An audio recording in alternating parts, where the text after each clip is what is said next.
Goal Line Extended, presented by Lacrosse Flash. What's going on, everyone? Welcome to Goal Line Extended on the Lacrosse Flash Podcast Network. Today is Friday, May 7th, and I'm your host, Ryan Hulsebos. Glad that you could join us as we get set to look ahead to Conference Championship Weekend in Division I Lacrosse, as semifinals and championship games are set, as a large handful of teams will look to grab that automatic qualifier ahead of Sunday night's selection show in the NCAA tournament. Jordan Johnson will be joining me momentarily, and he'll be with me for almost the entire show as we dive into those games that we had over the week and the games to watch as we head into this weekend, with the SoCon actually holding their final today at noon Eastern. So this show might be out following that game, so that score is probably already up. But we're going to get into this weekend's conference championship slate, headlined by that SoCon final between Richmond and High Point and the two Patriot League semifinals that we got today. We'll get into that in a little bit. And once Jordan and I are done here, I'll be joined by Whipsnakes head coach Jim Stagnitta, as he just wrapped up his 2021 offseason and another perfect season in 2020, capped off with a championship. Coach Stagnitta will be joining us soon as he looks ahead to training camp in week 1 in Boston. So make sure to stay tuned for that, as those will be the only two segments of this show. No strict PLO segment today, as we'll be getting into our little bit of PLO news for the end of the week before we get into these college games. So let's get right after it. Jordan Johnson, welcome back to GLE. Happy to have you back, my man. Wish you could have been accompanied by a UMBC win, but Scott Moore on the University of Albany. Different plans, my friend. Yeah, it was a tough one yesterday, but look, out of all the America East teams, all three of them play scrap ball, and Albany just doesn't. So the boys just couldn't keep up for that first quarter. They got right back in it for the other three, but hey, things happen. Nico Sello, America East team is still going to get Notre Dame, so it's all good, you know.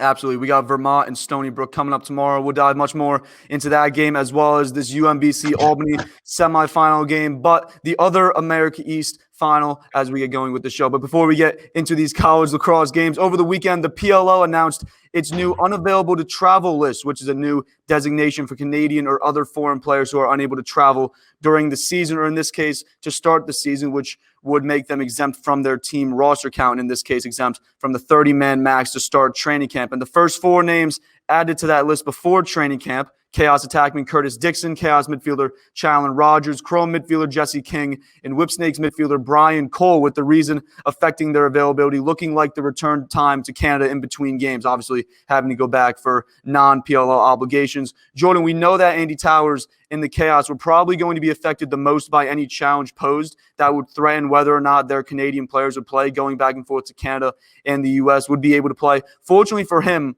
only 2 players. But how does this affect him over the course of this season? And how do those 2 recent moves he made before last Friday's deadline, those 2 trades, reflect his likelihood that he was probably going to lose a starting attackman and a guy that he brought in that would, that we can assume would be a regular season starter on this Chaos midfield? Oh, well, those 2 moves definitely make more sense now. Obviously, you're getting Westberg, a guy who's going to hang around the crease now. He's most likely the guy that you can sort of plug in and replace Curtis Dixon with. And then you get Cloutier, who has played with Josh Byrne and Dane Smith, and you're going to be able to move him around a little bit, sort of like they did at UNC. I think you're going to see him have a bigger role with this Chaos team as opposed to the role he had with the Atlas. Then you just talk about you're losing Challen Rogers, who, for those of you who don't know, is one of the best indoor players in our game, who's one of the best midfielders in the MLL, kind of a do-it-all guy. That's really going to hurt the Chaos. Hopefully he's able to at least get in for a couple games and whatnot, because I think he's a difference maker. And then we all saw what Curtis Dixon was able to do in the bubble last year, him finally making his return to the field game. And those are going to hurt. And then who knows what the Chaos and the hopefully they can get this border opened up, because, those 4 guys were the only guys we heard about today. But, who knows what the situation is going to be even as camp gets closer. We never truly know. So like you said, they're the team that's probably going to be hurt the most out of all this. But an underrated one that I think no one's talking about is Brian Cole missing from the Whips is a bigger storyline than a lot of people think, because with the Whips retirements, Cole he's like Challen Rogers in the sense of he's do-it-all guy. Offensively, defensively. I was really expecting him to have a big role for the Whips this year. And, like I said, hopefully he can get in a couple games. But I'm more interested to see what the Whips do without him. I mean, obviously, on offense with Rambo's dead, Mike Chanchuk, they added Connor Curse in the draft. So, maybe he's that guy that kind of comes in and replaces Cole. But that's going to be an interesting storyline to watch.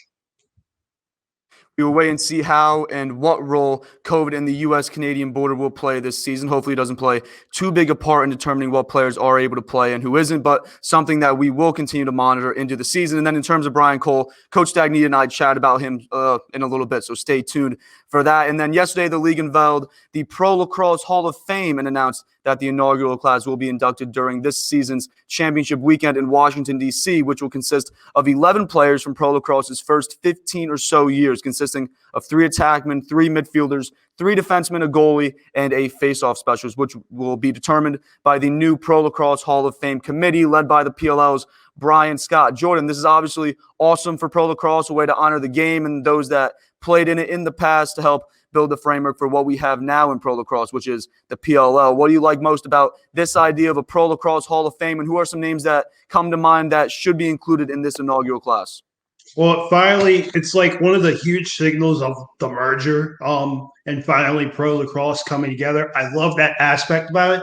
I'm interested to see where the actual Hall of Fame is. Are we going to have busts, things like that? Just things that come along with pro sports. But when you talk about names, I kind of narrowed this down into 3 categories. So first is the guys that unfortunately aren't eligible that I think should be first ballot. Those are the John Grant Juniors of the world, the Brody Merrills, like Dan was mentioning in our group chat and on Twitter, and Kyle Harrison. Those are just guys that unfortunately they're not eligible yet, but they're going to be first ballot when they are. Then you talk about the all-time greats. These are the guys that are for sure should get in my opinion, this year. Gary Gate, Paul Gate, Ryan Boyle, and Casey and Mikey Powell. I know I'm missing out a lot of people. Just had to narrow this list down for the sake of the show. And then there's the underrated guys. Jesse Schwartzman, the goalie for Team USA and for the Outlaws for many years. Jesse Hubbard, the great attackman. Sean Nadelin, one of the most underrated defensemen. He might be one of the best defensemen in the history of the MLL outside of Brody Merrill, if you want to count him in that category. And then Bobby Horsey, another midfielder, kind of one of those do-it-all guys when he was with the Barrage. So those were the names that I kind of think of. Those are that group, that last group being the sort of underrated group, and maybe not a lot of fans may know their names at the top of the head, but those are guys, in my opinion, that deserve a spot in the Hall of Fame, whether it's this year or in the future.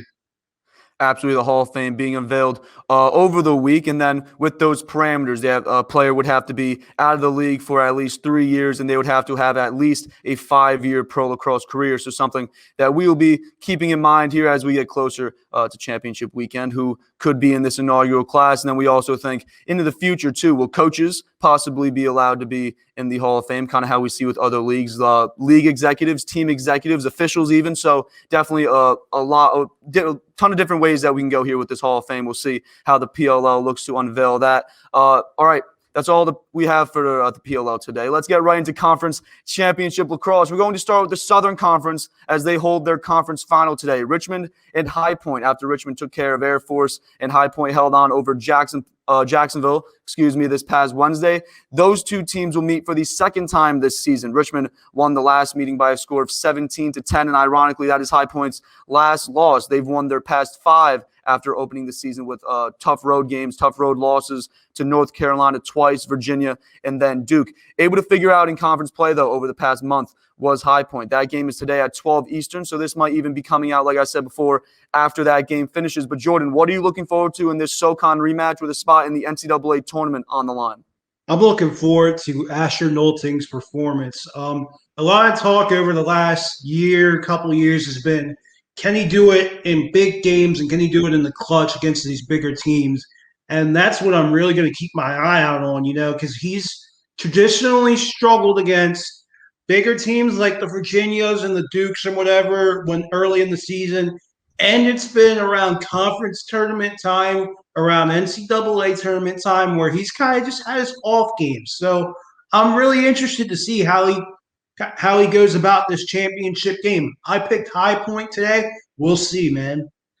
I was about to say, you did pick High Point. For everyone following along on Twitter, we have our Twitter GLE picks right now standing. I'm ahead of the pack at 12-4, but you're right behind me at 11-5. You do have High Point today. I have Richmond. Those picks aren't out yet, or they would be out by the time this show comes out. But obviously, recording this now, they're not out yet, but they will be out soon. SoCon final today at 12 Eastern. We'll talk about that result on Tuesday. And then the other two games that we have slated for today, the Patriot League semifinals, Lehigh and Colgate at 4 Eastern, and then Army and Loyola at 7. Lehigh coming off their first loss of the season to Villanova last weekend, and then Colgate, who was able to sort of sneak into this Patriot League tournament. They beat Boston University last weekend against all of our picks for our GLE Twitter picks. We all had Boston, but Colgate able to come out on top and with a chance to play for a spot in the final. What are you watching for in this first matchup? Obviously, Mike Sisselberger at the faceoff X has been phenomenal, but who needs to step up for Lehigh to get them into Sunday's Patriot League final? I think Lehigh just needs to get the job done. I mean, to be honest, you talk about Sisselberger, he's going to be on his game. That offense had its up and down moments. You saw what they were against Villanova. Be frankly honest with you, I haven't watched as much of them as I'd like in this conference tournament. But look, the difference is they can't come out and treat Colgate like they did Villanova, man. They just got to get the job done. At the end of the day, these lesser opponents, they can sneak up on you. It wouldn't surprise me if Colgate came out firing. They're like Colgate's playing like Hopkins, with teams with nothing to lose, just put it all on the line. So you just got to stay stout, no turnovers, no silly possessions, no silly fouls. Just keep it clean and you'll win this game. Colgate and Johns Hopkins, kind of like the Cinderella stories, the dark horses right now in these conference championships. Hopkins, obviously the 6th seed in the Big Ten tournament, but Colgate, they were a 3 seed, but obviously 6 teams in the Patriot League. They were the 6th seed technically of that Patriot League tournament. So we're definitely looking forward to this one. Looking at that other matchup, Army and Loyola. Army definitely more consistency this season than Loyola. Their loss is coming to Lehigh, Navy, and Virginia. So very formidable opponents. But Loyola's sort of been all over the place. Good outings followed by not so good outings. But it looks like they're starting to figure it out. 3 straight wins heading into this one, including last weekend's win over Georgetown. This is looking to be the game of the day. What are you most excited for in this one? I'm most excited to see Army coming out firing. I'm still not on the train of Loyola. I frankly do not trust Loyola yet. They proved me wrong today. I might be on that train because their offense is just not consistent. You would think an offense led by Kevin Lindley would be more consistent, especially this time around. But I just frankly haven't seen it. I don't trust them. And man, I know I'm going to butcher this name for Army, but the best scorer, that kid on Army, excuse me, is why isn't coming into my brain. But Jesus, he should be up there on the Tawarton list with Jared Bernhardt, Chris Gray, and Cav, and whoever else you want to throw in there. But my God, I think Army's just gonna. I think this Patriot League with the elimination of Navy. Because I kind of had Navy as my dark horse to win this Patriot League tournament. Now that Loyola's knocked them off, I think Army is that next team up, along with Lehigh right behind them.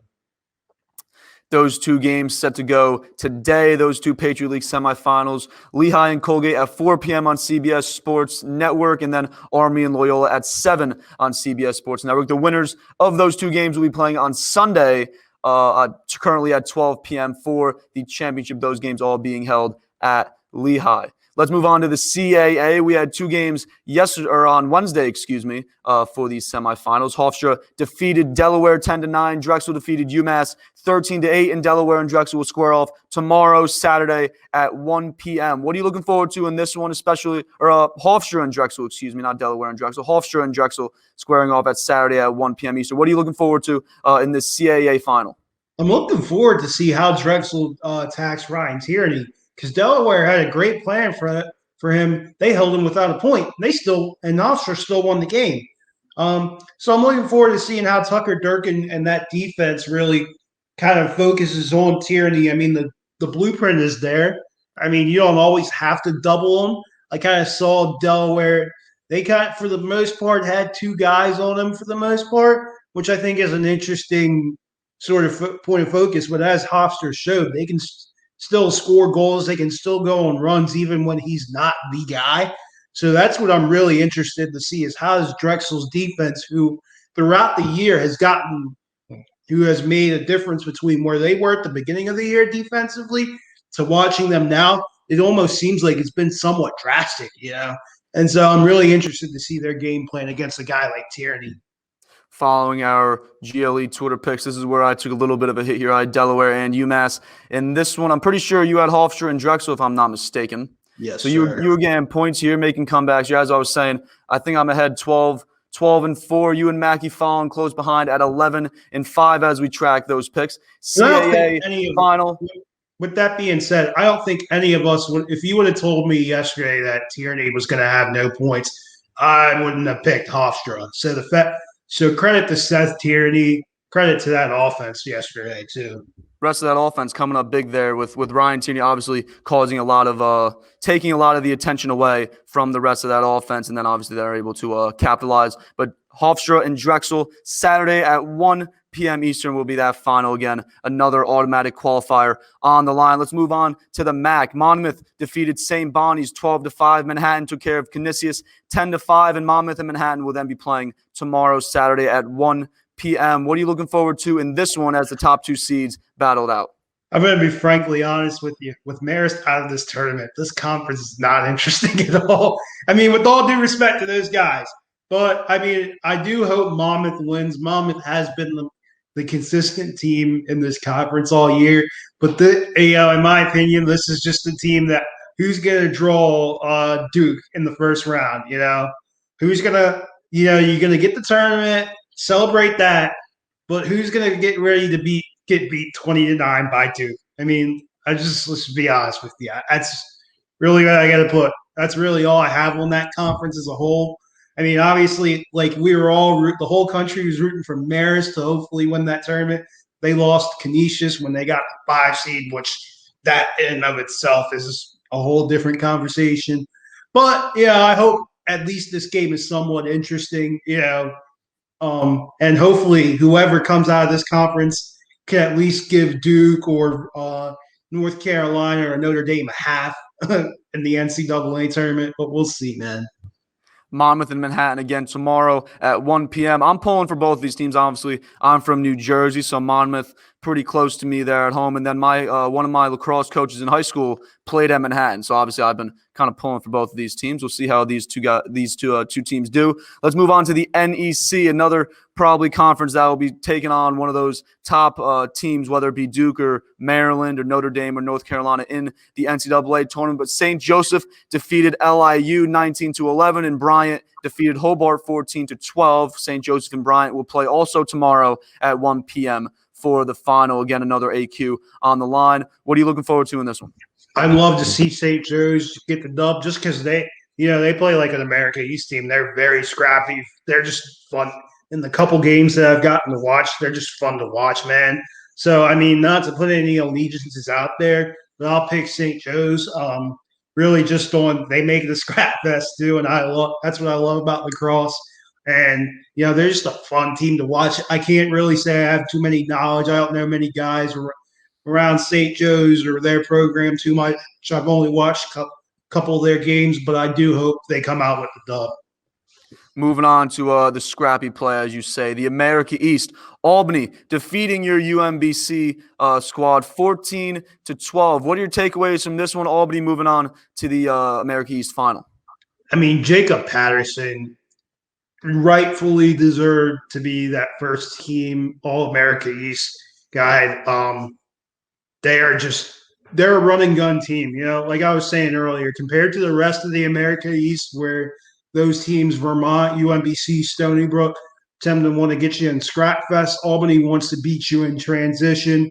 They want to run and gun. They like to get their scoring early in the early in the shot clock. And compared to those teams, like UMBC likes to get their shots later in the shot clock. And frankly, I think UMB after that run, which Albany was up like 7-1 in the first quarter, UMBC came back, but then in that second quarter where it was like 7-5, they had a chance to get momentum going, and they started taking bad shots, particularly early in the shot clock. And I think Albany had a great game plan for shutting out Ryan Frawley, and unlike Hofstra, where Hofstra was able to get more offense when they shut out their great left-handed attackman, UMBC wasn't. Not shout out Brandon Galloway. He single-handedly brought UMBC back into that game. But, hey, UMBC slowed it down, gave Albany a scrap fest for 3 quarters, but at the end of the day, you got to get it done in the first quarter. It's a 4-quarter game in lacrosse, and that run was really the difference when you look at it. Albany with the win. Moving on to the America East final. How about that other one? Vermont beating Stony Brook 10-7. What did you like from that matchup? I was really shocked at Stony Brook coming out because they were, if I'm not mistaken, Stony Brook had been on a losing streak, and I was really expecting them to come out with more energy, to be honest with you, and show a little bit more hustle. But then again, I mean, you look at Albany and Vermont in this final, is it really surprising? Because going into the beginning of the year, those two teams were kind of the cream of the crop. Stony Brook and UMBC were really the shockers of this tournament, and somehow Binghamton has beat them all, which that in and of itself shows what the America East is. But this final doesn't surprise me. I mean, Albany and Vermont, they're two teams that, out of the whole conference, they're going to score the most goals. This one shocked me if this one has a lot of offense. I'm frankly going to pick Albany just because Vermont's just too inconsistent for me right now. And the one thing about Albany is that that they are going to score goals. They're right up there in the top 10 in the country in goals scored this year, so I'll pick them. But who knows, man, with this conference, I could say this is going to be a high-scoring game, and then this could be 9-8, Who knows? But Albany, keep going. Yeah. But yeah. Albany and Vermont in the America East final. That's set for tomorrow morning, Saturday at 10 a.m. on ESPNU. And then you brought up Stony Brook kind of coming off kind of a losing streak here. They lost their last 2 to UMBC and to Vermont, 14-13 in both contests. So 1-goal losses, and then obviously here with the loss to Vermont and Albany in the America East final. UMBC was the 1 seed. Now with Albany and Vermont playing in this final, do you see two teams coming out of the America East in the NCAA tournament? It's hard for me too. I mean, you look at it, UMBC was the 1 seed, but 2 losses to Albany, and that Binghamton loss hurts. It's always weird with UMBC. Their 2 losses at home have been midweek games that kind of were unexpected for the sorts. The conference tournament wasn't, with midweek home games at that. Yeah, the Binghamton one was coming off the COVID pause. The Albany was the conference tournament. But who knows? Is there an outside chance? Maybe, who knows if Maryland beats Hopkins and, and Syracuse loses and somehow that we don't get 2 teams out of the Big East, maybe, but I wouldn't count on it. There's just too much good competition. Like you brought up, Syracuse, Rutgers, 2 Big East teams. I could go through all of those before I would put another America East team, to be frankly honest with you. Let's move on to the Big East. Denver took down Providence 14-5 last night. Yesterday afternoon, pretty much last night. Georgetown held on against Villanova 14-12. Great game there last night. What did you take away from the Denver win and then the Georgetown win as well? They're going to be squaring off in the final. Georgetown belongs in the tournament no matter what. That's what I took away from that win against Villanova last night. It said Georgetown firmly belongs in the tournament. They passed. This year is the year that we have to use the eye test. I was listening to the Mark Dixon's podcast yesterday, and they were talking about how usually the committee doesn't use the eye test, but how in other sports, because of this year where the RPIs and the rankings and the schedules may not necessarily affect how the teams are playing, that, the committee's going to have to use the eye test by default. So, like I said, I believe that 2 Big East teams belong in the tournament, those being the 2 that we're going to see in the final in Georgetown and Denver. And like I said, who knows? Maybe even Villanova. That win over Lehigh was huge for them. And if you want to mention maybe a third, I can honestly see an argument for that, especially if Syracuse goes down today against Bobby Moe. I mean, that opens up a spot for somebody. So who knows? We'll see, man.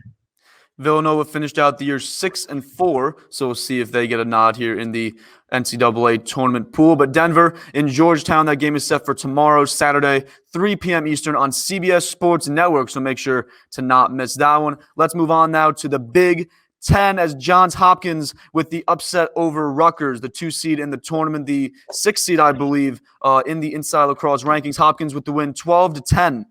Big win for them. How did they get this win, in your opinion? It obviously tough game. They had the lead for most of it, but holding on, beating this Rutgers team, how did they get it done? Well, they wanted to win it within the midfield. That's what Mark Dixon was saying towards the beginning of the game, and that's what they did. They're talking about guys like Brett Baskin, coming out of the gates with 2 goals, 2 electric ones at that. And then they were they limited their turnovers, which from that offense was good to see. And they played great in transition on defense. And usually Rutgers is a team that likes to capitalize off of transition. And for the most part, that Hopkins defense was able to stop that. You saw some of their middies getting stuck on defense, but they were playing well, man. And so at the end of the day, you talk about this win for Hopkins. They're going to be facing Maryland in the final. They lost to Maryland in that heartbreaker.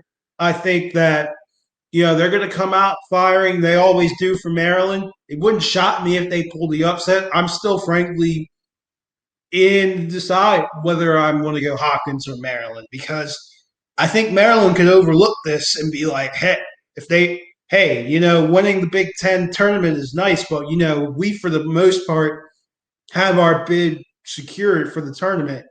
And I don't know. Maybe Maryland. I mean, I know it's a rivalry game, but it wouldn't shock me if Maryland looked past Hopkins a little bit, And then on the other side, too, with this loss for Rutgers, I brought up Syracuse earlier. That, in my opinion, this firmly opens the door for Syracuse to win to make the tournament. Excuse me.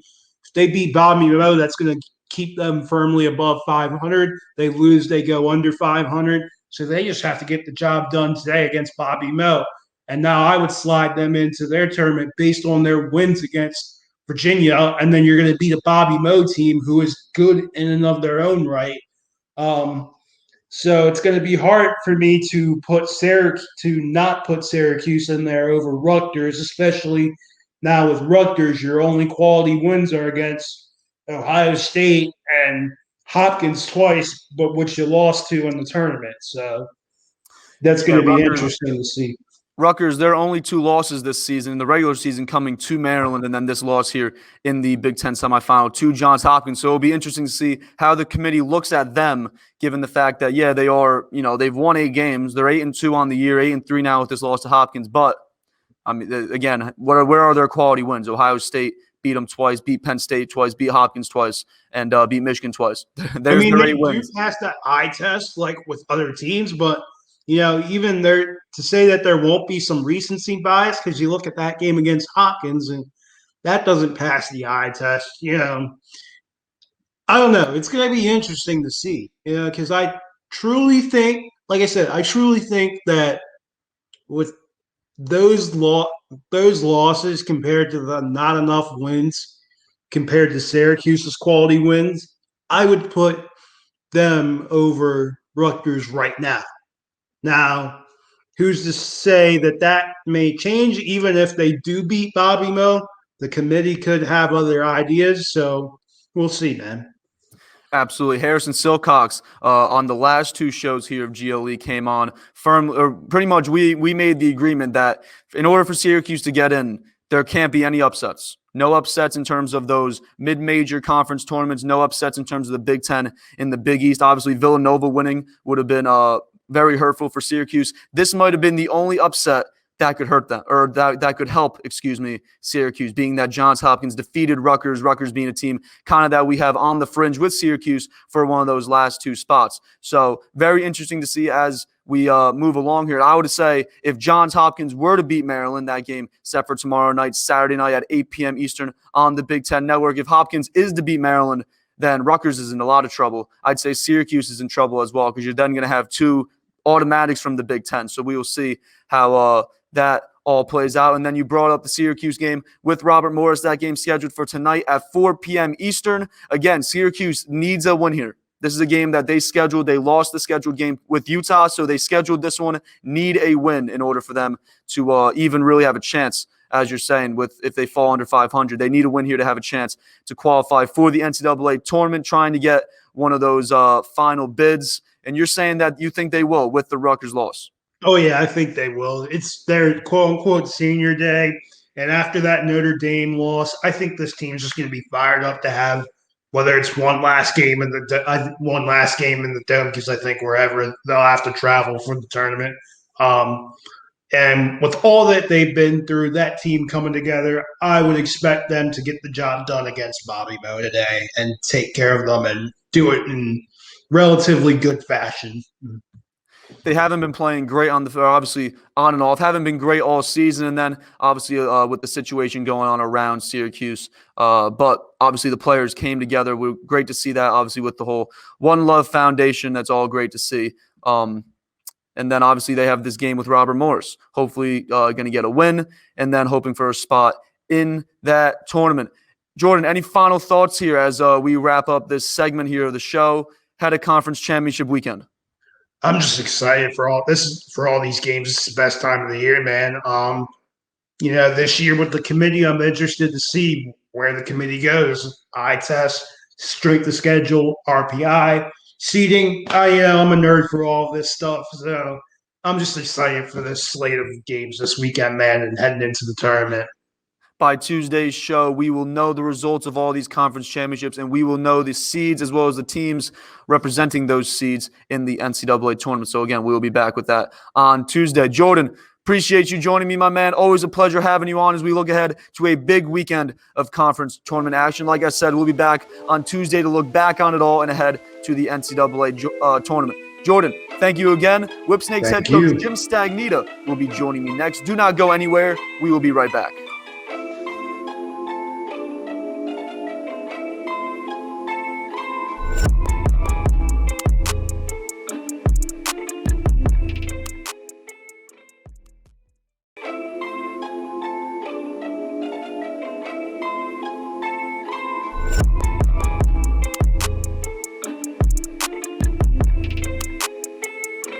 Welcome back to the show. You are watching or listening to Goal Line Extended on the Lacrosse Flash Podcast Network, available on YouTube and wherever you listen to your podcast. I hope you're all having a fantastic Friday or whatever day you might be watching or listening as we get set for conference championship finals this weekend. An exciting time of the year. May Madness is officially here, and we'll know by Sunday who will be playing throughout the rest of May as conference champs will be crowned. And then before we know it, it'll be June, and the 2021 PLO season will be underway with Whipsnakes head coach Jim Stagnitta on the sideline out there looking to defend for the second consecutive season the PLO championship. As I'm pleased to welcome two-time PLO champion Coach Stagnitta to the show. Coach, welcome to GLE. How are you doing today?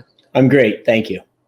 I said exciting time of the year, Coach, for us as lacrosse fans. For you especially, you're currently in the middle of your first season as a head coach of a high school program in New Jersey. How is the season going for you, especially with all the challenges that COVID's been thrown at us here? It's been interesting. Certainly everybody's facing the same challenges. The guys haven't played in a couple of years really at this kind of organized outside of club. A lot to learn. Haven't really never had any interaction with this group of guys, nor had they had any interaction with me. But it's nice. It's been a great opportunity to really kind of get back to what I enjoy doing the most, and it's development. And I will admit I still get really competitive on game day, despite understanding where we are. It's just I think that's what keeps us all going in this. But outside of that, the opportunity to kind of build for the future and prepare these guys for for next level and really teaching the game. That part of it I've really enjoyed. Absolutely. You've been a coach at the college level, the pro level, as well as the high school level, developing the next generation of talent here for the next level, really.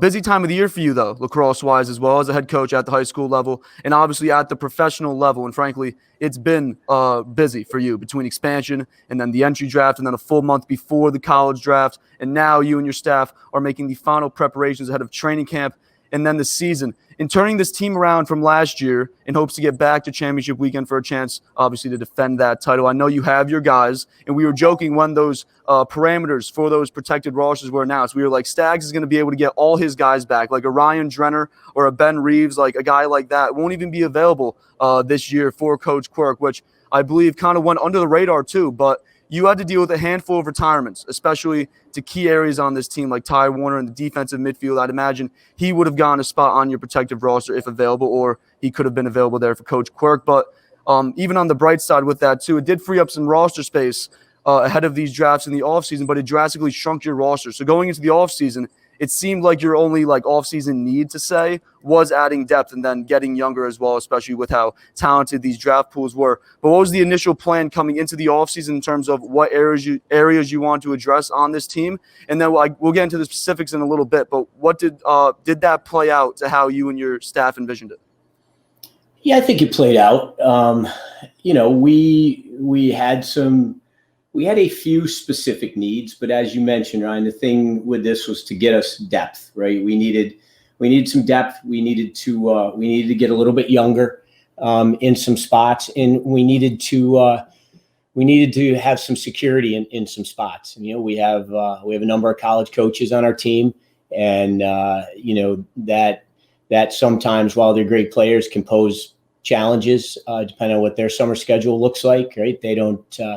They can't commit just to the PLL and to the Whipsnakes in the summer, so we needed to make sure that we were solid behind some of those guys. And again, the retirements, we knew they were coming.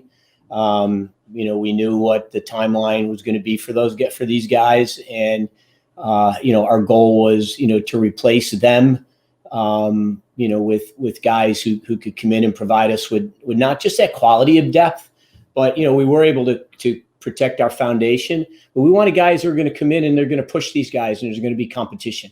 That I think that's really important. We don't want to become complacent in any way, and having guys that are going to be in camp, they're going to push each other, I think is going to go a long way to preparing us for the season.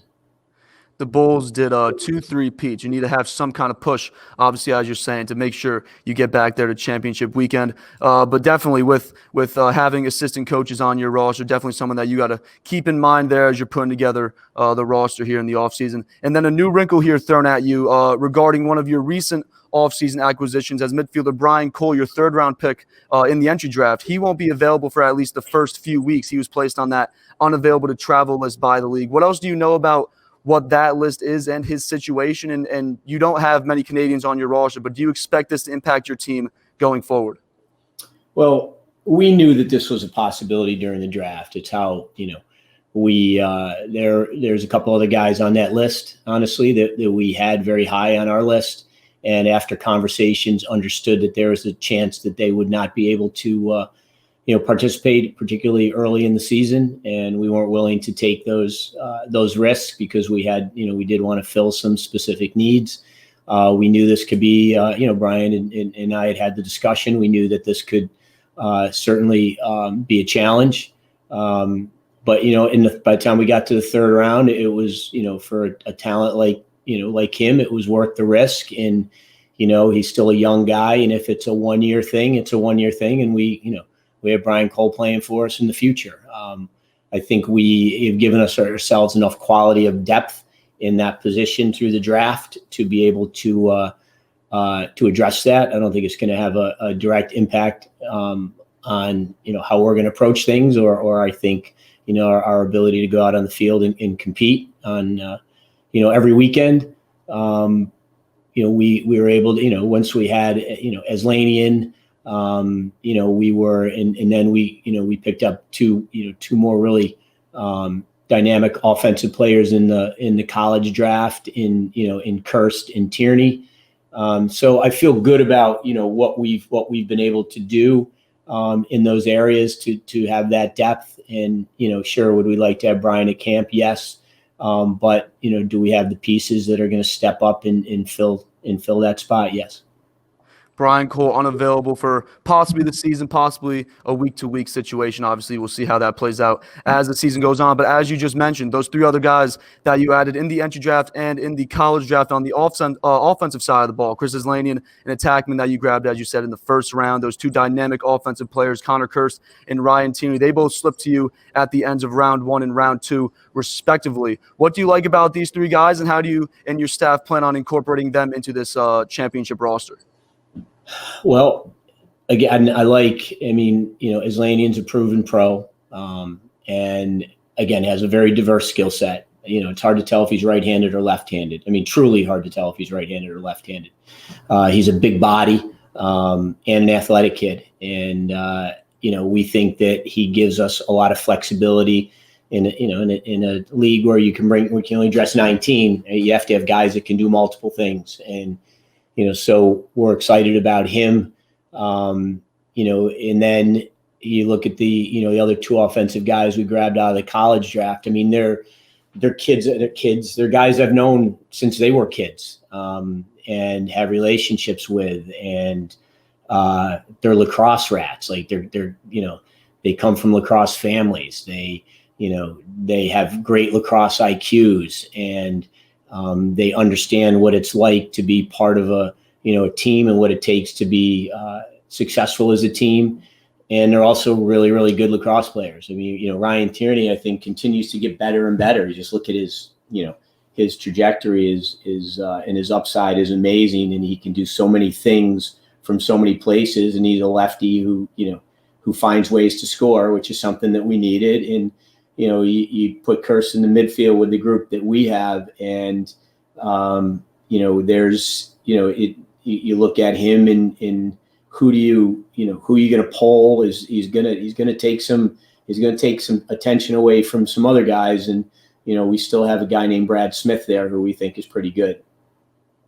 Very excited to see what these three guys can bring to this offense, especially Kirst, kind of that Villanova transfer, former Rutgers. You obviously have those Rutgers connections as well. Adding more talent here to your already incredibly talented offense. Last year, you landed Zed Williams, and we'll see this season. Obviously, he was the MVP of that championship series. We'll see this season if you're able to find another MVP-type player here in this offseason. Another player that you found in the entry draft, Charlie Hayes, a guy that can play defense, some short stick, defensive midi we're hearing. What excites you most about Charlie Hayes? Well, that was a need, right? No question. That was, we lost what I consider to be one of the best short stick stoppers that I have ever been around. And I don't know that you replace him, but I think Charlie was as close as we were going to get in any of these drafts. Again, proven professional, tough, all the homework we did on him besides watching him, we're really excited to hear about. He has what kind of Ty brought to our program, right? He's got that grittiness and that toughness, and he's a competitor. And, we needed, again, we're not, Jake Bernhardt's a coach, right? And he's not a young kid anymore. We needed to bolster that position. And I think we're very fortunate to get Charlie. And I think he, again, might have been a little under the radar in that draft.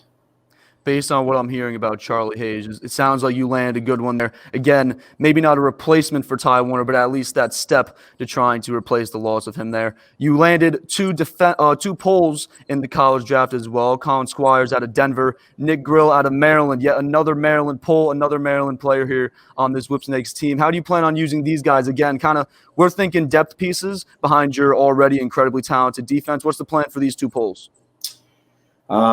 This is going to provide us with the competition in camp. Our defense hasn't been challenged. They're great players, right? It's hard to challenge them, but everybody needs to be challenged every once in a while. And, these guys, and we've been very fortunate. We have not we've had no injuries there. I mean, Mike Earhart's played the last 2 season championship series and end of the seasons with a significant, injury that might have kept other people out. But he had an awful lot of runs the last 2 years. I mean, a lot. And as much as he held up to that and probably could and maybe will take 3/4 of the runs because you want Mike Earhart on the field, we need somebody who can, who can give him, who can back him up and can put some minutes in there. But that same person, it's nice if they can play close defense too, because again, you can only bring one extra guy there. We picked up Spring also in the entry draft, so we feel like we have some guys there that again are going to compete, are going to give us some depth. I think Squires was just the Big East Defenseman of the Year. I think I saw. I think we got another great grab there. A kid who fell under the radar. I mean, when you talk to the Carolina coaches, they say, this kid played Gray better than anyone all year, and he's played the other team's best guy, year in and year out, and he can play pole and he can play close, as can Spring. And at the same time, Grill is he's another guy I've been able to see and watch since he was a kid, and he's the Big Ten Defenseman of the Year too. So we picked up maybe the 2 most competitive conferences in the country. We picked up their defensive players of the year. I think that's we're pretty excited about that. Sounds like a win to me if I was you. Sounds like a win to me. Building depth here, developing depth here on your defense, hoping to, again, as you're saying, build some competition. You also have that situation here with your goalie position. Obviously, Kyle Bernlohr, your starter here over the past 2 seasons. We're set on him being your goalie here for going forward. You also have Reed Junkin and Alex Reddy. What's the plan there with your backup goalie situation? We're kind of thinking us as kind of on the media side. We're looking at this 2 face-off guys is what we're thinking. And then for the 25-man roster, we're thinking maybe 3 goalies for some teams. But obviously, that could be a team-by-team basis. What's your plan here looking at it goalie-wise? Well, I mean, I don't have a plan for who's going to be in that, exact 25 yet. We would have loved to have, Stover back. He was a great teammate. He was a really good goalie. And somebody we were really comfortable that if we had to go to him, he could stand up to it and do a great job. So that was a tough loss. I know Reed from when I was coaching at Penn. Actually, his dad played at Penn with me when I was there. He's different, so different from Kyle. He's athletic. He's a little bit unorthodox. He's a big kid. And he's played against really great competition. And, so I kind of, when we had to go to the pool and make a decision and look at what was out there, he was, I think we were excited that he was there. But also felt it was important to bring somebody else into camp too, to compete there.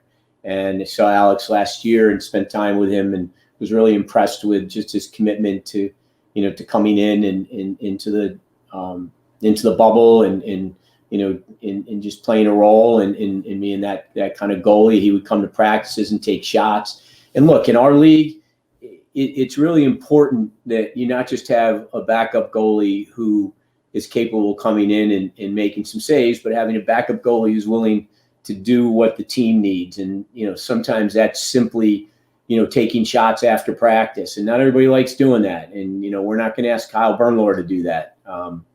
But, we are going to ask our backup goalie to do that. And not all of them embrace it. And the ones who do and understand that it makes it – look, why would you want to stand out in front of, Mike Earhart and Mike Chanachuk? And I don't blame them. But I'm not saying I would want to do that either. So yeah, we do need someone who's willing to do that, has that mindset. And Stover was always willing to do it. Hell, Stover was even willing to stand in front of me every once in a while and take some of my heat. So we're going to bring 2 into camp, and we're going to see how that plays out. Again, this is an opportunity, to really – first time in camp 2 years ago, we were really evaluating. This time in camp, we're going to be evaluating, but it's also about creating competition all over the field. Absolutely. And Kyle Bernlohr, I'm not positive he's a college coach. I know he is a goalie coach. So obviously there too, running into those, conflicts down the line as well. You want to obviously try to develop a goalie there for the future. Coach, I want to thank you so much for joining me today. An absolute pleasure having you on the show. Before I let you go, conference championships this weekend, the NCAA tournament starting up very, very soon. Who are you pulling for to close out the week and then into the weekend? And then come tournament time, who are you behind this year? Well, I try not to pull for anyone, as best I can. Try to be Switzerland. I was just happened to be, I was working with a client and my son had a game at High Point last weekend. So I had the day in between. I went over and saw the Duke Carolina game. The ACC is so tough and so loaded. And right now, Notre Dame's playing so well and maybe the most balanced of all of them because they play such great defense and they do have a good goalie. And, I think they're getting better and better on the offensive end. Outside of the ACC, I think it's to me, just from a fan, it's the ACC in Maryland, with I think Denver on the, looking in if they can get hot. But I think that there's 5 or 6 teams that I think it's going to be really competitive with, but the ACC has been so impressive. ACC has been very impressive. Last one before you go. Is Syracuse a tournament team this year in your eyes? It's a good question. In basketball, actually in some of these NCAA sports where they have to, where they choose to pool out of, oftentimes the teams that aren't playing well down the stretch, it really impacts them. I mean, Syracuse is struggling down the stretch for, a lot of different reasons. Are they talented enough to be in the NCAA tournament? No question, right? So that's the question that, that the committee's got to figure out. Are we going to take them because they're talented, or are we going to take the teams that are playing their best lacrosse right now? And, that's why they make the big bucks. I'm just here to, they certainly have the talent to be in it. Coach, I want to thank you so much again for joining me, the head coach of the PLO's Whipsnakes Lacrosse Club, the only head coach to win a PLO championship in the league's 2 years of existence. We're hoping to keep that little brag going there into 2021. Coach, thank you again. I hope to talk to you soon. My pleasure. Thank you.